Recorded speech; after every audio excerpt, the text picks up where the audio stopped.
तो first of all हम लोग देखते हैं कि आपका बीपीएससी सिलेबस कहता क्या है, क्या आपसे पूछना चाहता है, इसका एरिया क्या क्या है, उस एरिया को लेकर चलना पड़ेगा। जो सिलेबस बता रहा है बीपीएससी का, उस सिलेबस को थोड़ा सा 5-7 मिनट में हम लोग एनालाइज कर लेते हैं और फिर उसके बाद टॉपिक पे हम लोग आ जाएंगे, ठीक है ना। ये जो है हमारा सेक्शन बी होगा, इसमें 3 क्वेश्चंस लिखना है आपको आउट ऑफ 6। 6 पूछेंगे वो लोग और उसमें से 3 लिखना है, अर्थात मार्क्स के व्यू से आपको 50 गुना 3 यानी 150 नंबर का सवाल इससे आएगा, लिखना है आपको, ठीक है। और टाइम के हिसाब से आपको जो है 1 घंटा 30 मिनट्स इसमें देना है, यानी ईच क्वेश्चन जो हो गया, ईच क्वेश्चन 30 मिनट, यही रहेगा हमारा, याद रखना है, ठीक है। क्योंकि हम 1.5 घंटे में पेपर 1 का जो है हम लोग सेक्शन ए का 1.5 घंटे में लिखेंगे और 1.5 घंटे में सेक्शन बी का लिखेंगे। इसमें 6 सवाल आपको ऑलरेडी मिलेगा वहाँ, जो पढ़ा हुआ रहेगा आपको, और उसमें से जो बेस्ट है उसमें से 3 का सिलेक्शन करेंगे और 3 को जो है लिखेंगे आप। इसमें कोई ज़रूरी नहीं है कि सीरियल लिखेंगे, आपका जो है 1 से 5 तक सवाल वहाँ दिया रहेगा सेक्शन ए का। जैसे सेक्शन ए में जो है 1 to 5 सवाल दिया रहेगा, सॉरी 1 to 6 सवाल दिया रहेगा, और सेक्शन बी में 7 to 12 सवाल इस तरह से रहेगा। तो यहाँ से आप 7, 8, 9, 10, 11 और 12, इसमें से कोई 3 सवाल, कोई 3 चुन के आप लिखेंगे। अब जो आपका बेस्ट होगा आप सेलेक्ट करेंगे। अगर आपका 10वां बेस्ट है, 10वां पहले लिख सकते हैं। आपको लगता है कि नहीं 12वां हमारा बेस्ट है, तैयारी है, तो 12वां पहले लिख सकते हैं और 7वां लास्ट में भी लिख सकते हैं आप, कोई ज़रूरत नहीं है सीरियल से लिखने का। तो जो भी लिखेंगे आप वहाँ कॉपी के क्वेश्चन के जो है, आप जो बुक आंसर शीट है उसके बगल में पेजिंग लिखना रहता है, तो वो आप वहाँ पर लिख देंगे, कोई दिक्कत नहीं। तो मेरा यही हुआ उद्देश्य कि आपको याद रखना है कि सेक्शन बी 150 नंबर का है, यानी इस एक किताब जो आज हम पढ़ाने जा रहे हैं, इस किताब से 150 नंबर का सवाल आपको रहेगा और ये मैंडेटरी है लिखना, याद रखिए। ये ध्यान रखेंगे, 6 सवाल पूछा जाएगा, 3 इसमें से लिखना है, मैंडेटरी है, कंपलसरी है। 3 सवाल सेक्शन बी से लिखना ही लिखना है, ठीक है। गलती से भी सेक्शन ए से 4-5 सवाल नहीं लिखेंगे, सेक्शन ए से 3 सवाल और सेक्शन बी से भी 3 सवाल। और सेक्शन बी में प्योर इंडियन इकोनॉमी रहेगा, भारतीय अर्थव्यवस्था से जो आप पढ़ाने जा रहे हैं आज से, इसमें से 15-16 टॉपिक पढ़ाएंगे, इसी में से सवाल आएगा आपका। तो हर हाल में इसमें रहेगा, हमारा मार्क्स के ख्याल से 150 नंबर रहेगा, ठीक है। और समय आप देंगे 1.5 घंटा इसमें, यानी एक क्वेश्चन पे 30 मिनट से ज़्यादा नहीं देंगे आप, ये ध्यान रखना है। सवाल 7, 8, 9, 10, 11, 12 जो सीरियल में रहेगा वो सेक्शन बी का सवाल रहेगा, ठीक है। सेक्शन ए में 1 to 6 सवाल रहेगा, इसमें से आपको 3 चुनना है, जो ओनली 3 4 नहीं लिखेंगे, ध्यान रखना है हमेशा। केवल ऊपर में हल्का सा क्वेश्चन के बगल में, हल्का सा क्वेश्चन के बगल में जो है आपको सेक्शन ए और सेक्शन बी डिमार्क किया रहेगा, उसको देख लेना होगा आपको। ये मैंडेटरी सवाल 3 हो जाएगा। चलिए सिलेबस की बात करते हैं हम लोग। आपका बीपीएससी सिलेबस क्या कहता है इंडियन इकोनॉमी का। इसमें सबसे पहला जो पार्ट है आपको है स्ट्रक्चर ऑफ इंडियन इकोनॉमी, ठीक है, यानी भारतीय अर्थव्यवस्था का ढांचा, ये बना हुआ है। इसमें कितने टॉपिक है आपको देखना है, ठीक है। इसमें पहले है फीचर्स, विशेषताएं, पॉवर्टी, गरीबी, अनएम्प्लॉयमेंट, बेरोजगारी, इनकम डिस्ट्रीब्यूशन, आय वितरण, पब्लिक प्लस प्राइवेट सेक्टर, सार्वजनिक एवं निजी क्षेत्र, ठीक है ना। ये दोनों VVI है, हर बार पूछा जाता है, हर बार याद रखिएगा। पॉवर्टी और अनएम्प्लॉयमेंट से हर बार सवाल पूछा जाता है, ठीक है ना। तो इस तरह से सवाल 66वीं में इससे सवाल पूछा गया था, इनकम डिस्ट्रीब्यूशन से हट गया। अब ये इससे भी पूछा गया था, इससे पूछा। ये 3 चैप्टर जो है बार बार पूछता है। ये पहले बार पूछा जाता था, अब नहीं पूछ रहा है कई 4-5 साल, लेकिन इस बार आपको पढ़ाएंगे, इससे सवाल आएगा। क्योंकि जो गैप हो जाती है ना, फिर उससे बीपीएससी का ध्यान वहाँ चला जाता है, फिर उसको वो रिपीट करता है, तो इस तरह से सवाल आपका आएगा। इतना ही सिलेबस का डायमेंशन है, इससे बाहर नहीं जाता है स्ट्रक्चर ऑफ इंडियन इकोनॉमी में। यानी इससे 2 सवाल हर हाल में रहता है, या 1 सवाल तो अनिवार्य रूप से रहता ही रहता है, ठीक है ना। तो ये बीपीएससी का जो सिलेबस आपका बता रहा है, यही सिलेबस बताता है कि इंडियन स्ट्रक्चर में, भारतीय अर्थव्यवस्था के ढांचा में आपको इतना चीज़ बताना है, ठीक है ना। तो इसमें से हम लोग जो आज पढ़ेंगे वो फीचर्स को पढ़ेंगे, विशेषताएं, उसके बाद हम लोग पॉवर्टी गरीबी को पढ़ेंगे, फिर अनएम्प्लॉयमेंट के पढ़ेंगे, इनकम डिस्ट्रीब्यूशन पढ़ेंगे और पब्लिक प्राइवेट पार्टनरशिप सेक्टर्स के बारे में है, इंडिपेंडेंसी। हालांकि अब नहीं पूछता है ये, पढ़ेंगे, लेकिन इसमें थोड़ा सा इनइक्वलिटी असमानता भी पढ़ेंगे, इनइक्वलिटी पढ़ेंगे, असमानता। तो ये आपका एक टॉपिक में से, इससे जो है यहाँ पर लिखिएगा बगल में 2 क्वेश्चंस हमेशा रहता है, 2 क्वेश्चंस एकदम, एक तो अनिवार्य रहना ही है और 1 क्वेश्चन, एक, ये हर हाल में रहेगा। इसको हम लोग इग्नोर करके नहीं चलेंगे, इसको हम लोग लेके चलेंगे, हम सब चढ़ेंगे, नोट करते जाइएगा। ये VVI सेक्शन है, ये VVI सेक्शन है। लिखिए ना, I N inequality, inequality साफ से लिख दें, हिंदी में लिख लीजिए ना, असमानता। चलिए, इन इक्वलिटी, ठीक है। ये इस टॉपिक से पूरे से 2 सवाल आता है, अगर 2 नहीं आया तो 1 सवाल हर हाल में आएगा। और क्या आएगा, ये पॉवर्टी अनएम्प्लॉयमेंट में से आता है, ठीक है। आप पूरे बीपीएससी का क्वेश्चन उठाइएगा, इससे 2 सवाल हमेशा रहता है, एक सवाल तो अनिवार्य रूप से रहता ही रहता है। दूसरा सेगमेंट है एग्रीकल्चर प्रोडक्शन, सिलेबस आपका यही कह रहा है, केवल इतना ही लिखता है, याद रखिएगा, कृषि उत्पादन, एग्रीकल्चर, ठीक है, कृषि उत्पादन, बस इतना ही लिखता है इसमें। इसमें क्या क्या आएगा इंपॉर्टेंट, एक क्वेश्चन इसमें रहेगा, हमेशा रहता है, याद रखिएगा, एक क्वेश्चन आपको आएगा। इसमें क्या आएगा, एग्रीकल्चर प्रॉब्लम, लो प्रोडक्टिविटी या बैकवर्डनेस, ठीक है, लैंड रिफॉर्म्स, भूमि सुधार, इसका भी हिंदी लिखेंगे, कृषि समस्याएं लिख लीजिए, कृषि उत्पादन समस्याएं या पिछड़ापन, ठीक है। एग्रीकल्चर प्रॉब्लम में लो प्रोडक्टिविटी या बैकवर्डनेस, पिछड़ापन, कृषि उत्पादन समस्या, पिछड़ापन, लैंड रिफॉर्म, भूमि सुधार, बैकवर्डनेस, पिछड़ापन। अरे हिंदी भी तो लिख दिए हैं, पढ़िए ना, पिछड़ापन नहीं, इंग्लिश समझ में आता है, हिंदी लिखिए, ठीक है। लैंड रिफॉर्म्स इसमें पढ़ाएंगे आगे। इसमें है role of agriculture in economic development, कृषि का योगदान आर्थिक विकास में। और लास्ट में जाने समय हम लोग एग्रीकल्चर पॉलिसी पढ़ेंगे, कृषि नीति। चलिए, इतना सेगमेंट इसमें हम लोग पढ़ेंगे। ये सिलेबस बीपीएससी इतना लिखा है, ये बताया है इतना कर, इसे क्वेश्चन लेकिन रिपीट हुआ है हर बार, कभी से पूछा है, एक सवाल लेकिन रहता है। ये जो है ना, ये 2 सेक्शन देखिएगा, ये वाला, ये सेक्शन जो है VVI है, पूछा है कई बार, और ये भी VVI है। तीसरा पार्ट है आपका इंडियन इकोनॉमी का इंडस्ट्रियल प्रोडक्शन, औद्योगिक उत्पादन, इससे भी एक क्वेश्चन का संभावना रहता है, 1 क्वेश्चन, ध्यान रखिएगा, ठीक है। इसमें हम लोग सबसे पहले पढ़ेंगे इंडस्ट्रियल पॉलिसी, औद्योगिक नीति।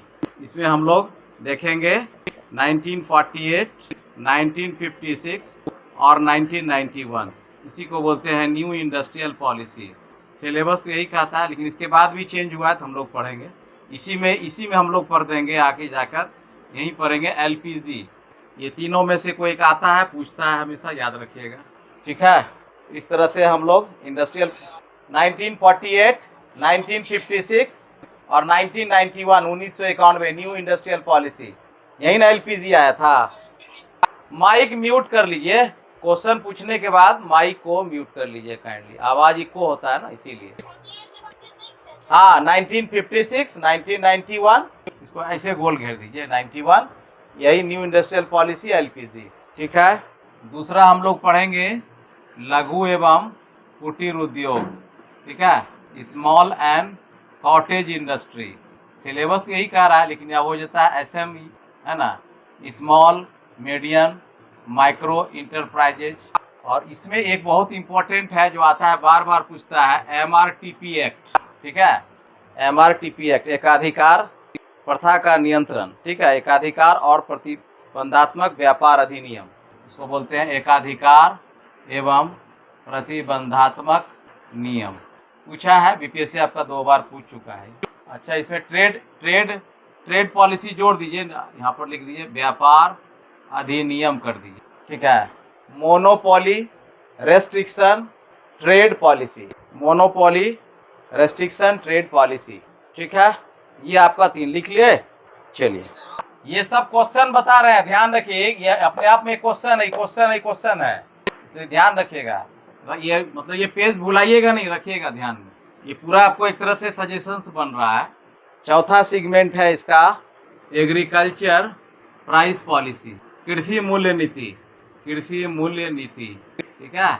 ये पढ़ना आपको। इसमें एग्रीकल्चर प्राइस पॉलिसी में ही आपको आता है आपका पीडीएस, इसमें पढ़ना है हम लोग को PDS, public distribution system, public distribution system, जन वितरण प्रणाली, जन वितरण प्रणाली, जिसको हम लोग आपका कंट्रोल बोलते हैं, उसका क्या योगदान है वो पर पीडीएस से पूछता है इसमें हमेशा, ठीक है ना। तो ये हम लोग पढ़ेंगे, जन वितरण प्रणाली, पीडीएस, कृषि मूल्य नीति में आता है। और इसी में आएगा अभी जो अगर आपको करंट से जोड़ेगा तो इसमें आपको जो एग्रीकल्चर लॉ बना था, जो वापस लेना पड़ा केंद्रीय सरकार को, तो इसी में जो है इसी में आपको पूछेगा एमएसपी, ठीक है, याद रखिएगा। तो यहाँ से इसको इसी में ले लीजिएगा एमएसपी, ठीक है, एमएसपी पर पूछेगा सवाल, एमएसपी एंड रिलेटेड, है ना, रिलेटेड एक्ट, जो एक्ट बना, कानून बना, उसके आधार। तो एक पार्ट ये पीडीएस हो गया, दूसरा पार्ट ये एमएसपी, मिनिमम सपोर्ट प्राइस, इसको तो जानते ही होंगे ना आप लोग।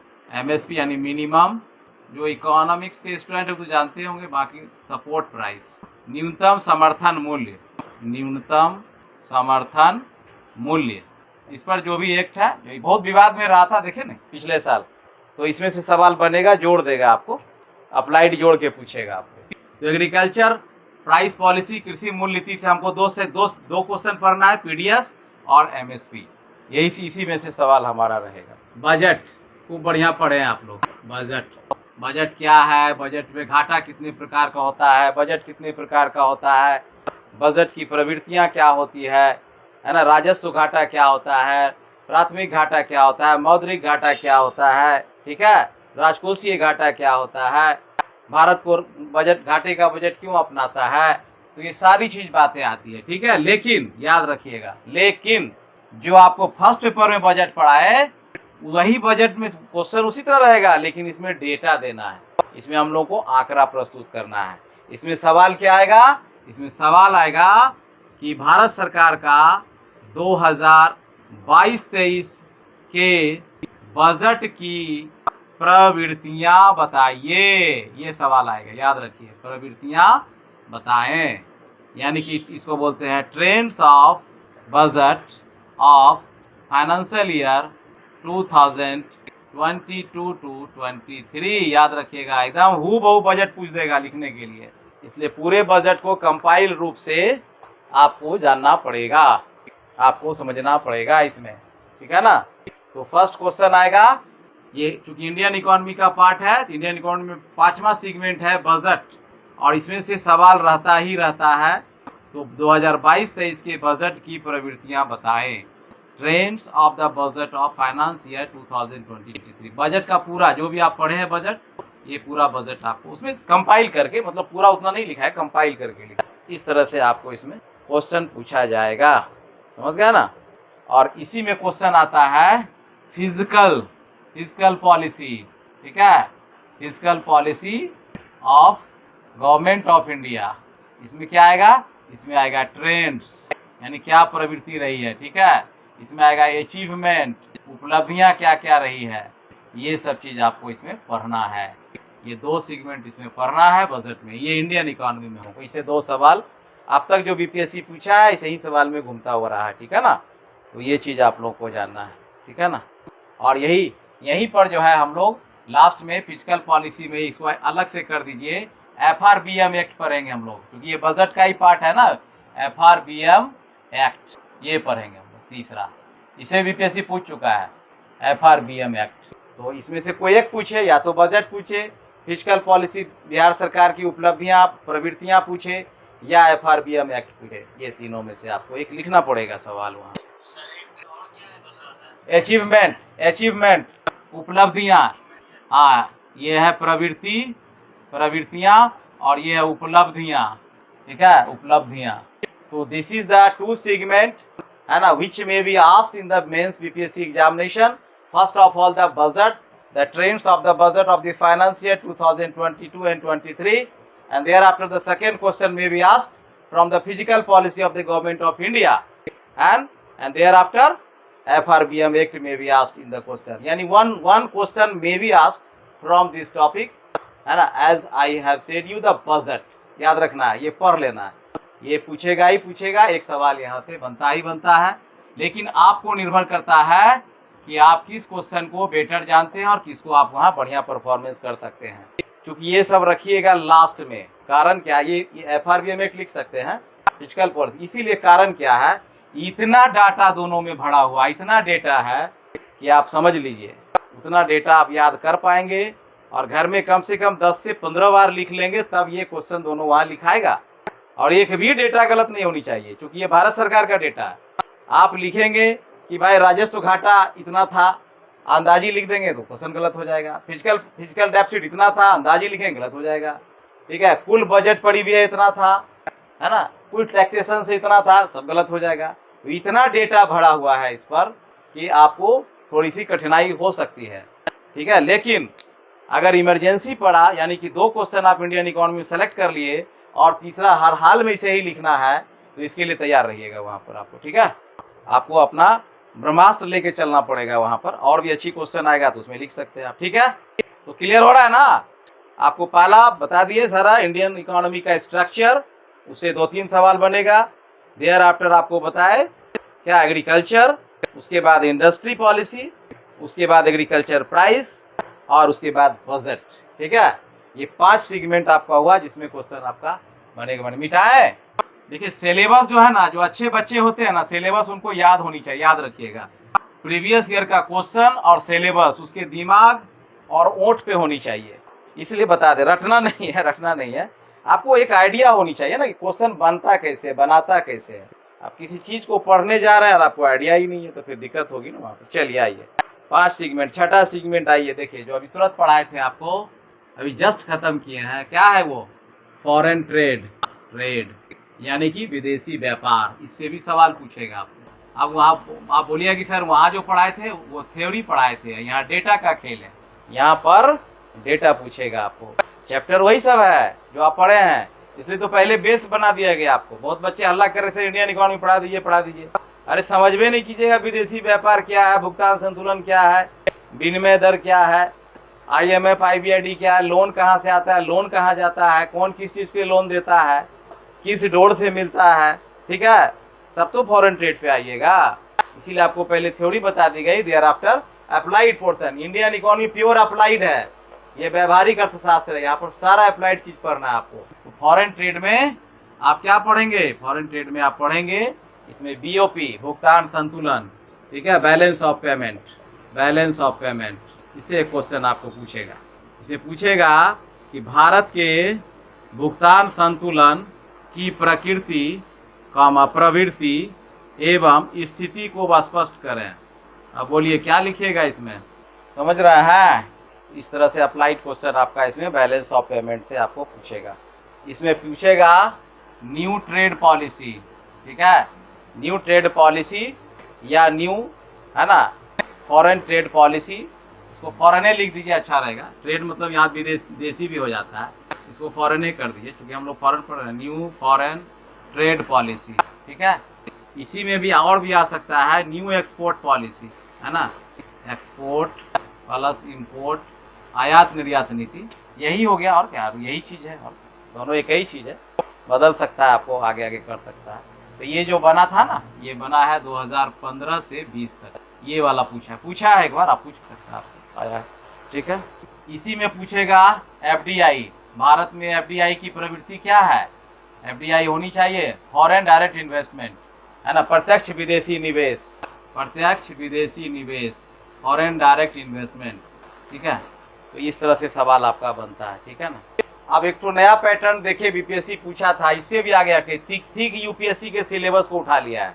इसमें जो फॉरेन ट्रेड में पूछा था तो UPSC में आपके सिलेबस में नहीं है, 39 से 64 तक देखा गया था, नहीं था, लेकिन चूंकि अब UPSC में है, हुआ UPSC में है और आपको डाल दिया। उसमें क्या डाला, इसमें पूछा था ट्रिप्स, TRIPS, ट्रिप्स और एक तो बच गया है ट्रिम्स, TRIMS ट्रिम्स, ये पूछ चुका है। इस बार आपको संभावना ये पूछी, यूपीएससी से उठाया है ये। क्या कीजिएगा, बीपीएससी का मन है कहीं से उठा देगा, कहेगा हम फॉरेन ट्रेड से ना पूछ रहे हैं, तो इस तरह से आपका सवाल पूछेगा। चलिए 7th में आइए, सबसे इम्पोर्टेंट है इंडियन प्लानिंग। सिलेबस यही कह रहा है आपका, भारतीय आयोजना योजना, लेकिन चूंकि अब योजना खत्म हो चुका है, सिलेबस तो पुराना है, ठीक है। तो इसके जगह पर अब आने लगा है सवाल, लास्ट जो है बीपीएससी पूछा था 60-62 तक में 12 प्लान, 12वीं योजना, लेकिन अब आपको पूछ रहा है इसमें से नीति आयोग। ये एकदम इम्पोर्टेंट है, VVI, इसको पूरा सेगमेंट हम लोग पढ़ लेंगे। नीति आयोग क्या है, इसकी रिपोर्ट क्या है, इसका जो है कार्य क्या है, संरचना क्या है, संगठन क्या है, क्या क्या करती है, ये सारा नीति आयोग को हम लोग पढ़ेंगे, ठीक है। योजना तो हमारा 12वीं तक ही चला ना, खत्म हो गया, उसके बाद तो अब तो बचा नहीं है, उसकी उपलब्धि की बात भी आई नहीं, कोई डेटा आया नहीं, तो उस पर हम लोग को नहीं चलना है, नीति आयोग, ठीक है। इसी के साथ हम लोग चल के पढ़ेंगे, जब प्लानिंग की बात आएगी तो इसी में हम लोग पढ़ेंगे आगे जाके, जो कि बहुत इंपॉर्टेंट है, वह पढ़ेंगे 15th फाइनेंस कमीशन, वित्त आयोग, ठीक है, 15वें वित्त आयोग, इसको पढ़ेंगे हम लोग को बढ़िया से। ये भी VVI है, लिख लीजिए, आता है परीक्षा में, बार बार पूछता है।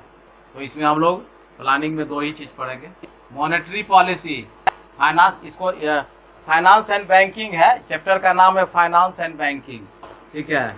टॉपिक जो दिया है ना फाइनेंस एंड बैंकिंग, इसमें हम लोग मॉनेटरी पॉलिसी पढ़ेंगे, पूछेगा मौद्रिक नीति, जो आप पढ़े हुए हैं ऑलरेडी, इसमें केवल डेटा है, बाकी तो उसमें है ये है, जो आप पढ़े हुए तो पढ़े हुए है, ये वही चीज़ है, टूल क्या है, ये क्या है, कंट्रोल कैसे होता है, क्रेडिट कंट्रोल क्या होता है, यही सब बातें इसमें आएगी मॉनेटरी पॉलिसी से फाइनेंस पर, ठीक है ना।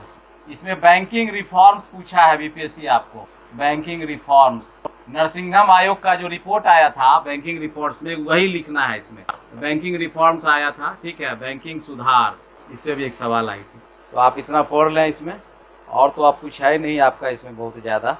और सबसे इम्पोर्टेंट लास्ट सेगमेंट जो है वह बिहार है, बिहार से एक सवाल हर हाल में रहेगा, और लिखना भी है, लिखना है, क्योंकि बिहार के आप हैं तो नहीं लिखेगा तो कौन लिखेगा, सब भाग जाएगा छोड़ के तो कौन लिखेगा। चलिए 9 सेगमेंट है, बिहार इकोनॉमी, बिहार की अर्थव्यवस्था, ये एक आपको एक बुके है, एक चैप्टरे है, तो इसमें से फिर क्या पूछता है याद रखिएगा। देखिए बिहार का है ना इकोनॉमी का पिछड़ापन, बिहार में बिहार अर्थव्यवस्था का पिछड़ापन, बैकवर्डनेस ऑफ, है ना, इकोनॉमी ऑफ बिहार, बिहार का इकोनॉमी का पिछड़ापन क्या है, कारण वगैरह वही सब पूछेगा ये।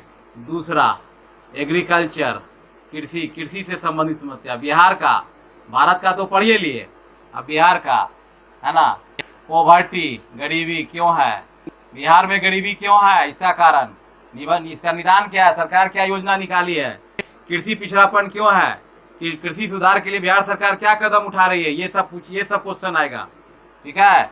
उसके बाद अनएम्प्लॉयमेंट, बिहार का अनएम्प्लॉयमेंट इन बिहार, लिख दे क्या, लिखिए देते हैं, पॉवर्टी इन बिहार, हालांकि ऊपर लिखा हुआ है, उतना तो आप लोग समझदार हैं। अनएम्प्लॉयमेंट इन बिहार, ठीक है, बिहार में बेरोजगारी क्या है, कारण क्या है, निदान क्या है, सरकार क्या कर रही है, बिहार में बेरोजगारी, सारा सेगमेंट पढ़ना है इसमें हम लोगों को, ठीक है। तो बिहार की इकोनॉमिक्स एक सवाल हमेशा रहेगा, ध्यान रखना है, ठीक है ना।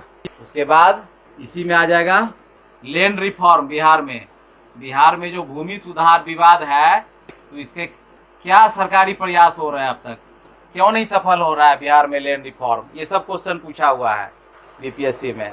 और बिहार में उद्योग क्यों नहीं लग रहा है भाई, इस पर सवाल पूछ रहा है, बिहार में उद्योग क्यों नहीं लग रहा है, तो इस पर सवाल आपको पढ़ना है। इंडस्ट्री, है ना, पूछेगा आपसे, सवाल पूछता है बिहार में उद्योग क्यों नहीं विकास हो रहा है, तो इंडस्ट्री इन बिहार, बिहार में उद्योग, समस्या, निदान, प्रॉब्लम, ये सारी बातें आएगी। इस तरह से आपका ये पूरा होल डायमेंशन सिलेबस हो गया, जो आपको हर हाल में दिमाग में रखना है, और इससे बाहर सवाल नहीं जाता है, ना गया है अभी तक। 39वीं से लेकर 66वीं तक में इस जितना बता दिया आपको, इससे एक भी सवाल बाहर नहीं गया, पूरा क्वेश्चन उठा के आप ढूंढ लीजिएगा, इसी सेगमेंट में सारा सवाल मिल जाएगा आपको। चलिए एक टॉपिक और हम जोड़ देते हैं, चूंकि एक बार बीपीएससी जो है क्या किया था, इंडियन इकोनॉमी का ही सवाल था, लेकिन सारा अप्लाइड पूछ दिया था। अब क्या पूछा था, उस साल हुआ था डिमोनेटाइजेशन, वो पूछ दिया। फिर पूछा था कि बैंक में इतना रुपया जमा हो गया, उसका बेनिफिट क्या हुआ वो पूछ दिया था। फिर पूछा था एक देश एक मुद्रा क्या सिद्धांत है, वो पूछ दिया। मतलब सारा अप्लाइड सवाल जो है पूछा था उस बार। प्रॉब्लम तो कहीं कहीं टॉपिकेस जुड़ा हुआ था, लेकिन बच्चे लोग डिविएट कर गए थे, तो लिखे लोग, लेकिन वही बी ग्रेड का लिखाया, ए ग्रेड का नहीं लिख पाए लोग। वो उसके लिए हम लोग तैयार रख चलेंगे, वो अभी अस्त्र लेके चलेंगे एग्जाम हॉल में। अगर अप्लाइड पूछता है, प्योर अप्लाइड आता है, तो वो भी लिखने के लिए तैयार रहेंगे और लिख के आएंगे। उसको हम बता देते हैं कैसे पकड़ाएगा वो। इसके बाद यहाँ तक लिख लिए, चलिए मिटा देते हैं। 10वां टॉपिक जो इम्पोर्टेंट है, जान लीजिए। भारत एवं बिहार सरकार के द्वारा सभी योजनाएं, ठीक है, नीतियां, ठीक है, विशेष अधिनियम पिछले 1 वर्ष का तथा आर्थिक सर्वे एवं बजट में उद्घोषित विभिन्न आर्थिक पैकेज प्लस योजनाएं, ये सब देखना है आपको।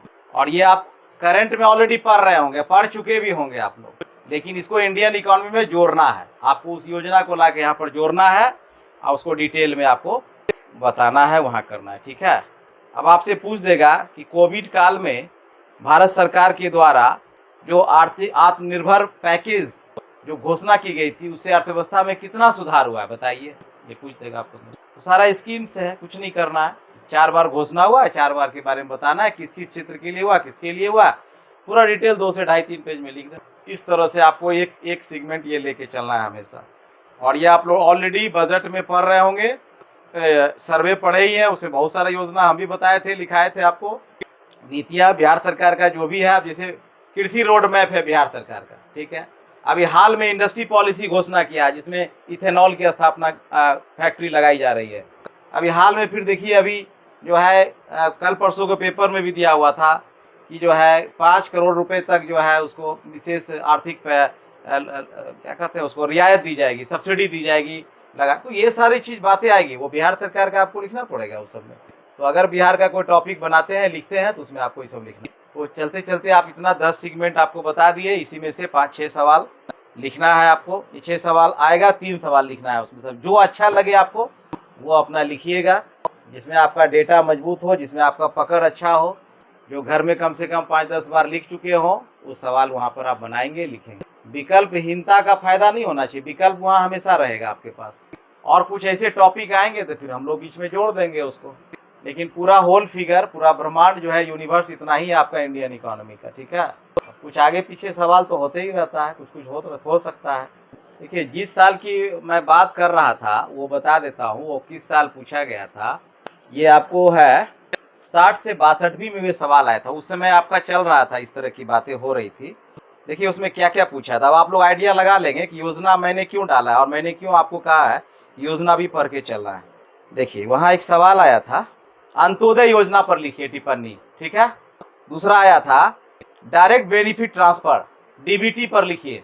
तो आराम से 1-1.5 पेज, इसलिए मैं बार बार कहता हूँ कि 1-1.5 पेज लिखिए, असाइनमेंट लिखिए घर में आप लोग। तो आपका क्या होगा कि जो भी रनिंग टॉपिक है पकड़ा जाएगा। तो कहीं से भी 1-1.5 पेज लिख के रखिए, रेडीमेड मसाला रहेगा, वहाँ जाएंगे बना लेंगे आप आराम से, जो पकवान चाहेंगे बन जाएगा। तो आपको रखना है ऐसा 10, 15, 20 योजना पूरे 1 साल का उठा लेंगे और लिस्ट बना के रख लेंगे, बना लेंगे। उसके बाद तीसरा पूछा था दीनदयाल कौशल विकास योजना, दीनदयाल स्किल डेवलपमेंट योजना।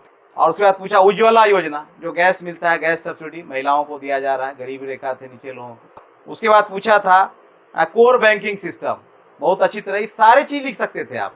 60-62 का क्वेश्चन बहुत अच्छा पूछा था, हालांकि लीक से हट के पूछा, जो अब तक पैटर्न आ रहा था उसे। लेकिन आपको क्यों लिखे कि भारत एवं बिहार सरकार के द्वारा सभी योजनाएं, नीतियां, विशेष अधिनियम पिछले 1 वर्ष का तथा आर्थिक सर्वे और बजट में विभिन्न सारे पैकेज ले लीजिए, हो गया, सब लिख दीजिएगा। 50 नंबर का सवाल था, 5 को लिखना था, 1-1 पेज लिखते, 5 पेज में खत्म। फिर देखिए आगे क्या आया। उस साल तो रिजल्ट अच्छा हुआ होगा, जो लड़के दिए होंगे। फिर लिखता है एक राष्ट्र एक कर, क्या है, जीएसटी पूछा, उसी साल पारित हुआ। उसके बाद दूसरा पूछा काले धन, ब्लैक मनी, डिमोनेटाइजेशन जो हुआ था कि ब्लैक मनी को नियंत्रण कैसे किया जा सकता है, और बैंकों में सारी करेंसी वापस आ गई, क्या ब्लैक मनी खत्म हो गया, समाप्त हो गया, ये क्वेश्चन पूछा था। फिर पूछा कि 1000 के नोट को के स्थान पर 2000 रुपये नोट जो चालू कर दिया गया है भारत सरकार के द्वारा, तो आपका क्या मत है, इसे भ्रष्टाचार पर क्या प्रभाव पड़ेगा। देखिए एकदम सिंपल क्वेश्चन है। आप मैगजीन पढ़ते हैं, पेपर पढ़ते हैं, एडिटोरियल पढ़ते होंगे, आपको सारा ये सब मटेरियल मिल जाएगा, तैयार हो जाएगा। उसके बाद उसी में फिर आगे पूछता है कि 2016 का विमुद्रीकरण कहाँ तक नकली मुद्रा को समस्या को सॉल्व किया था, वो डिमोनेटाइजेशन का। देखिए सारा सवाल क्या था, करंट से जुड़ा हुआ था। तो आप पढ़ेंगे नहीं, दिमाग कान खुला रखेंगे नहीं, कहेंगे सर पूछ दिया, हम तो लिख ही नहीं पाए। तो आपको हर तरह से तैयार रहना है। हम आपको इसीलिए बोले कि सारे सेगमेंट को टच कर जाइए, एकदम बिल्कुल टॉपर की तरफ पढ़िए, कहीं से कोई लीकेज नहीं, कोई छिद्र नहीं, कोई इरर नहीं, 0 इरर। काम कीजिए, रिजल्ट 110% बनेगी आपकी, लिखा आएगा। अब अधूरा पढ़िएगा, लेथार्जिकल पढ़िएगा, आधा छोड़िएगा, आधा पढ़िएगा, आधा खाइएगा, आधा फेंकिएगा, तब तो आपकी भी कहानी झूला की तरह झूलते रहिएगा। फिर तो रिजल्ट के सपने छोड़ दीजिए, परीक्षा देते रहिए जीवन भर, रिजल्ट कहीं भी नहीं होगा। तो आपको ये बताया जा रहा था कि ये सारी योजनाएं को जोड़कर एक क्वेश्चंस बना दी जाती है और आपको क्वेश्चन पूछा जाता है, ठीक है ना। छोटे छोटे बातों को लाकर पूछता है, देखते हैं बीपीएससी। तो जो उनका पैटर्न है या जो पैटर्न वो फॉलो किया है, उस पैटर्न के आधार पर हम लोग जो है आगे चलेंगे और फिर उसके अनुसार से हम लोग जो है बनाएंगे। अब देखिए इतना सेगमेंट आपको बताया अभी, ठीक है। अब मैं आपको 66वीं का क्वेश्चन पढ़ रहा हूँ, 6 क्वेश्चन पढ़ रहा हूँ और आप लोग अपने अपने कॉपी देखेंगे, ठीक है। और उस कॉपी के आधार पर आपको लग जाएगा कि जो सर पढ़ाए, जो अभी स्ट्रक्चर बताए, उसमें सारा देखिए क्वेश्चन वहीं से पूछा है। देखिए पहला 7वां बोले ना, 7वां नंबर सवाल है पॉवर्टी, गरीबी क्या है, गरीबी उन्मूलन कार्यक्रम को लिखे। दूसरा पूछा भूमि सुधार, लैंड रिफॉर्म्स, वह भी आपको हम दे दिया है। तीसरा पूछा बिहार इकोनॉमी में प्राकृतिक संसाधन की भूमिका, रिसोर्स बता दिया गया। एफडीआई पूछा, बता दिया गया आपको। एमआरटीपी एक्ट पूछा, बता दिया गया आपको। और फिजिकल पॉलिसी पूछा, वो भी आपको बता दिया गया। अब बोलिए, सारा सवाल तो वहीं घूम रहा है। किसी साल का क्वेश्चन उठा के देख लीजिएगा, जितना सेगमेंट बताया उतने में से सवाल घूमता है। अब इतना ब्रह्मास्त्र आपके हाथ में दे रहा है, उसके बाद भी आप लोग कहिएगा कि सर रिजल्ट ही नहीं होगा या ऐसे नहीं होगा, पढ़ भी नहीं कीजिए, रिजल्ट कहाँ से होगा। पढ़िए, याद रखिए सफलता का कोई शॉर्टकट नहीं होता है, ठीक है। अगर उतना आसान होता ना तो 5 क्वेश्चन पढ़ के जाके सब बीपीएस ऑफिसर हो जाता, सब ऐसा नहीं होता है। हर हाल में 15-20 क्वेश्चन पढ़ के जाना पड़ेगा वहाँ। चलिए ठीक है, तो आज का टॉपिक स्टार्ट करते हैं। फर्स्ट आपको सिलेबस एनालाइज हो गया, प्रीवियस ईयर का क्वेश्चन आपको एनालाइज कर दिया गया, देख लिया आप हर तरह से। और बाकी आप लोग अपने स्तर से क्वेश्चन बैंक सबके पास होगा ही, उसमें देखेंगे आप जितना आपको बताया है उसी सेगमेंट में आपको घूम रहा होगा सारा क्वेश्चन, ठीक है। देखिए एक तो 65वीं क्वेश्चन पढ़ देते हैं एक बार फिर चलते हुए। इसमें पूछता है कि भारत में बुनियादी संरचना निवेश के लिए पीपीपी मॉडल पूछा था, 7वां क्वेश्चन, ठीक है। ये इंडस्ट्री से आपका है, स्ट्रक्चर इंडस्ट्री से। फिर एग्रीकल्चर का प्रॉब्लम पूछा, भारतीय कृषि की क्या समस्या, आपको एग्रीकल्चर से पूछा। एमएसएमई लघु कुटीर उद्योग से पूछा, आपको बता दिए हैं। 10वां क्वेश्चन पूछता है बिहार में औद्योगिक पिछड़ापन क्यों है, बता दिए, बिहार इंडस्ट्री पिछड़ापन। फिर 11वां क्वेश्चन पूछता है विदेशी व्यापार का संरचना, बता दिए, फॉरेन ट्रेड, ये पूछा है। और 12वां क्वेश्चन पूछता है 2019-20 के बजट की प्रवृत्तियां, जो आपको बता दिया गया बजट। तो देखिए सारा सवाल उसी में घूमेगा, ठीक है। आपको उसी में सवाल सब घूमता ही रहेगा, याद रखना है। तो अपने से एनालाइज कर लीजिएगा प्रीवियस ईयर का क्वेश्चन, हम तो आपको बता दिए। देखिए आपको 63वीं पढ़ रहे हैं, 63वीं में उसने क्या पूछा है, वित्त आयोग, फाइनेंस कमीशन, बता दिया अभी आपको। फिर लैंड रिफॉर्म, भूमि सुधार, बताया अभी आपको, 8वां क्वेश्चन था। 9वां क्वेश्चन गरीबी के पिछड़ापन, गरीबी को कैसे दूर किया जाएगा, पॉवर्टी, पढ़ाया आपको अभी। एग्रीकल्चर का विशेषता भारत में, स्वामीनाथन कमेटी रिपोर्ट, एग्रीकल्चर पढ़ाएंगे पॉलिसी, उसमें स्वामीनाथन कमेटी रिपोर्ट है। फिर ट्रिप्स बताया अभी, ट्रिप्स बचा हुआ है, ठीक है ना, व्यापार संबंधित बौद्धिक संपदा अधिकार, ट्रिप्स पूछा है, ट्रिप्स छूटा हुआ है, ट्रिप्स हो सकता है आपसे पूछे। और बिहार इकोनॉमी का पिछड़ापन, देखिए आपको 12वां सवाल। मतलब कुल मिलाकर आपका सवाल वहीं घूम रहा है, इसीलिए इसमें डोंट वरी, इतने में ही सवाल आएगा। बस खाली बढ़िया से पढ़िए, कहीं से कोई दिक्कत नहीं है, आपको सॉल्व हो जाएगा, ठीक। हाँ देखे हैं, सब देखे। देखिए आपका 56 से 59वीं पूछता है इनकम डिस्ट्रीब्यूशन, वो भी आपको बताया है, लिखाया हुआ है।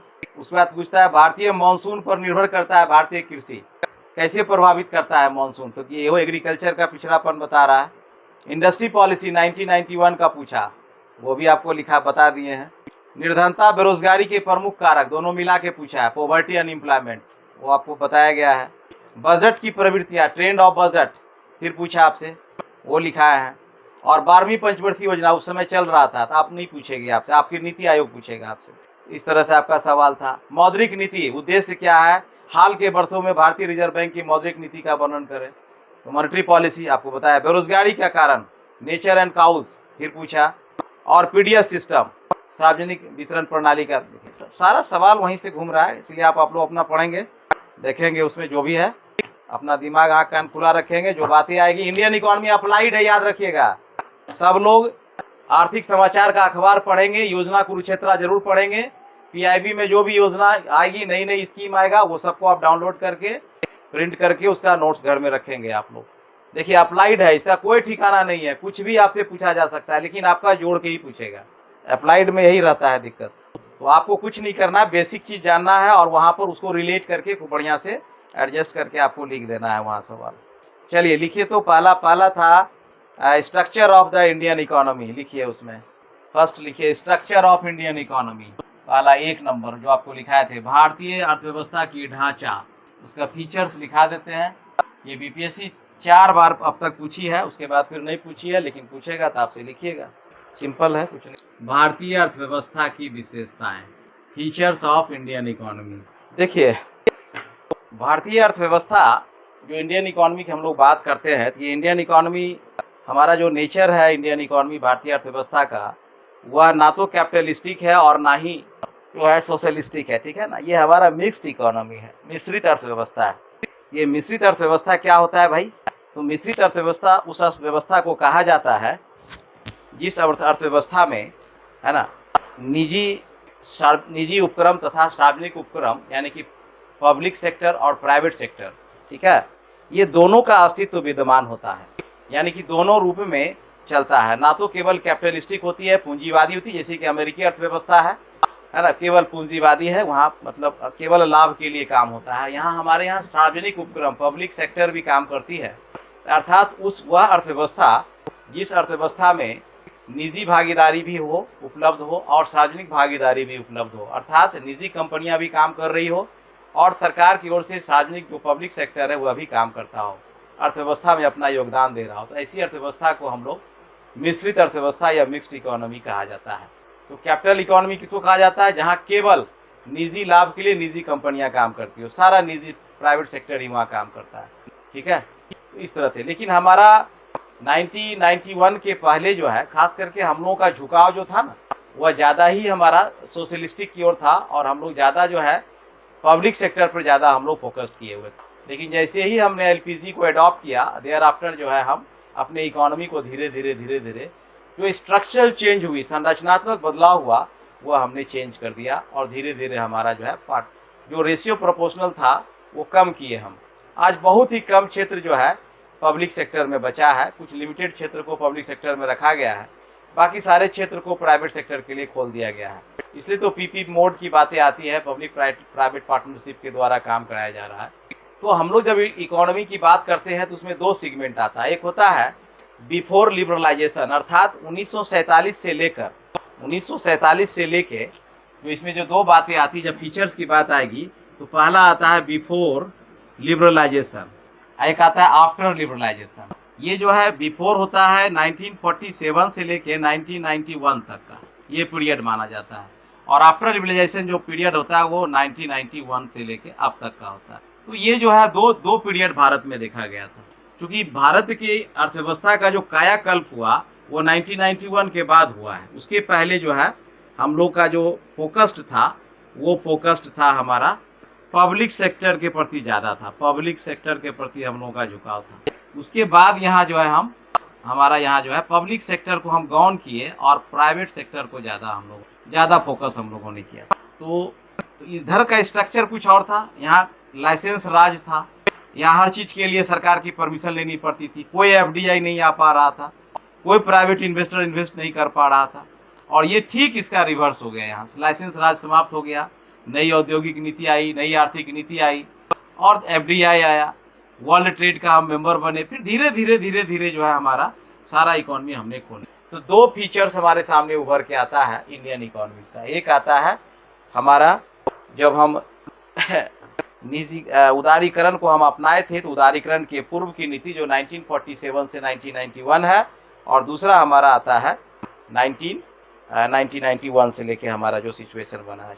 तो ये आपको बेसिक चीज़ जाननी चाहिए। ये बेसिक चीज़ है, इसको जानना है, केवल लिखना है, कुछ करना है, बाद में नहीं इसको देखा जाएगा। अब बातें आती है कि जब हमारी आज़ादी मिली तो हम जान रहे हैं कि 200 वर्षों तक अंग्रेज़ों के गुलाम रहे थे, और अंग्रेज़ की जो नीति थी ना, अंग्रेज़ की नीति थी शोषण करने का। वह भारत को कॉलोनियल उपनिवेश था, और उपनिवेश होने के कारण यहाँ के सारे चीज़ को, सारे रॉ मटेरियल को ले जाता था और वो इंग्लैंड में तैयार करके पुनः भारत में वह एक्सपोर्ट कर कर वहाँ बेचता था, आपको कंज्यूमर मार्केट के रूप में यूज़ करता था। तो आपकी इकोनॉमी बहुत ज़्यादा अच्छी नहीं थी, पर कैपिटा इनकम भी कम था, नेशनल इनकम भी आपका लो था, एग्रीकल्चर की स्थिति बुरी थी, इंडस्ट्री यदा कदा जहाँ तहाँ था, और इंडस्ट्री वही था जो उन लोगों को अपने लिए सुलभ के लिए अपना वो उपलब्ध रखाता था, वही सब इंडस्ट्री थी। आपके अपनी इकोनॉमी ग्रोथ के लिए उतनी बड़ी इंडस्ट्री थी नहीं वहाँ। तो आपका जो है एक तरह से हुआ ड्रेन ऑफ वेल्थ था उस समय, यानी कि सारा संपत्ति पलायन हो रहा था और विदेशों की ओर जा रही थी। तो आपकी अर्थव्यवस्था पूरी चरमर थी।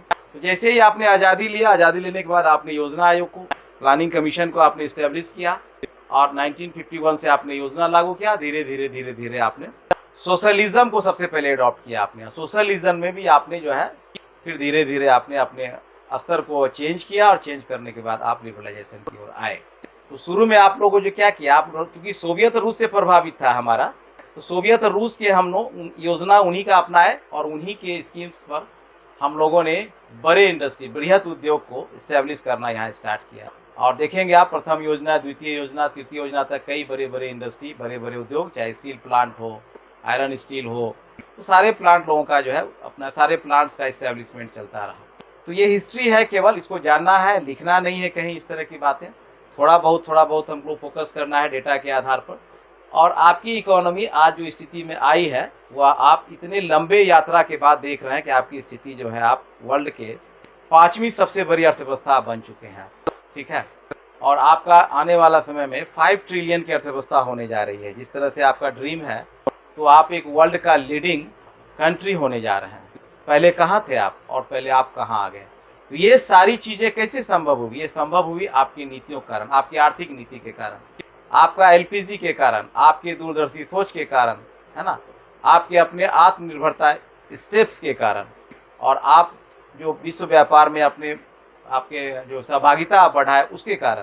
तो सारे चीज़ मिलकर आपके अर्थव्यवस्था के परिदृश्य को बदल दिया, इसने चेंज किया। और चेंज करने के बाद आज के डेट में जो भारतीय अर्थव्यवस्था का फीचर्स, जो विशेषता सामने उभर के आया, उसको अब आप लोग को लिखना है।